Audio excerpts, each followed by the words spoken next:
you really want to learn how to drive, you'll ask your mom and dad every day, hey, can I drive? Can I drive to school, mom and dad? Hey, can I go to grandma's? Can I go to the mall? Can I get gas?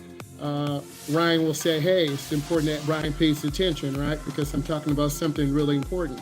So if it's not important to you, you'll sit home until you're 17, 18, 19, 20. A lot of you don't want to drive because your brothers and sisters say, oh, I just want to stay home. But around 17 or 18, you're going to start to become a burden. Your parents are like, how come he doesn't want to drive?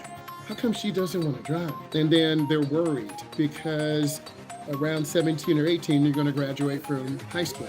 You're going to be getting ready to go to college or a community college or get a skilled trade. So you've got to start driving because your parents, they're probably in their late 30s, early 40s. After about another 10 or 20 years, they're going to retire. And that's their golden years. They're chilling. They don't want to have to worry about you learning how to drive. So when you're young, you need to go ahead and learn how to drive, get a job, learn that personal responsibility. Some of you will, some of you won't. And then that's going to be really difficult on your family. You need to look ahead and aim high. A lot of you still look down to the right. And if you look down to the right, you're going to start drifting to the right. Or some of you will look at the speedometer because you're nervous and insecure and you're scared. Some of you still drive 12 under the limit. If it's 40, you're driving about 27 or 28, and that's going to make people road raging. And more people road rage today because they're in a hurry, they're impatient, they're tired. And I try to protect you, but if you don't listen to me, you're going to get road raged on. And I try to speak the truth on that. So you just have to go slow into your turns. Your instructor should be taking you in neighborhoods. I do. Your instructor should be having you going up and down the aisles of the parking lot. I do. Your instructor should be taking you maybe to the outer ring of a community college, around the mall. We go up and down neighborhoods working on lane positioning and speed control.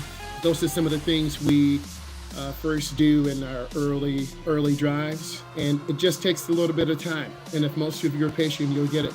Hi, how can I get better at lane positioning in snow? Well, you got a little bit of snow, the car will slide a little bit. Speed going into the turn. A lot of beginners go too fast in the turn, and then you are scared to turn the wheel, so that makes the rear of the car spin out from under you. And if the car spins, you're going to overcorrect. And I've had students spin the driver's ed car around going too fast or going too slow. Everyone's a little bit different. It really depends on your instructor. If he or she is active in teaching you and helping you, you're going to do a good job. If they're kind of wasting time, just going in the neighborhood, you're not really going to learn. I try to get you on the road as soon as possible. It's been really bad weather the last couple of days. It's been great. We've learned how to drive in snow. We've learned how to drive in ice. We've reduced our speed, put gas in the car. So we live in a cold weather climate. So don't be surprised about snow. How can you tell if someone is on black ice? Look at the temperature. If it's below freezing, then you're going to have black ice. Bridges freeze first. That's on the test. They're elevated. So if there's ice on your car, there's ice on the road. You always have to assume if it's cold weather, extremely cold weather, you're going to have black ice, particularly on ramps.